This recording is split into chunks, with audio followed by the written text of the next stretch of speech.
திருமாவளவன் ஒரு பேரணி நடத்துகிறாங்க, மதச்சார்பின்மை பேரணி.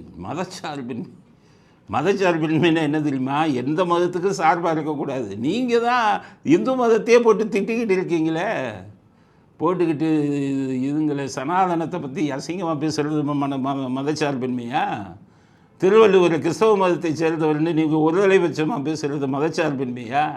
என்றைக்குமே இந்து மதத்துக்கு எதிரானவர் நீங்கள்லாம் மதச்சார்பின்மை பேரணி நடத்துறதுக்கு உங்களுக்கு அடிப்படை தகுதி இருக்கா? இந்த இதில் ஒரு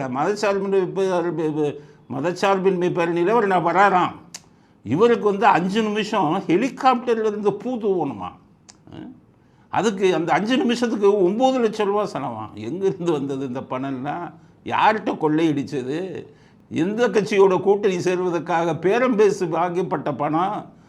வாங்கி வட்டிக்கு விடுறீங்களா? 2016 மக்கள் நல கூட்டணியில் சசிகலாட்டிருந்து ஆயிரக்கணக்கான கோடியை நீங்கள், வைகோ, வெக்கங்கட்ட கம்யூனிஸ்ட்டு 3 பேர் வாங்கினீங்கல்ல, அதில் கிடைத்த பணமாக இது?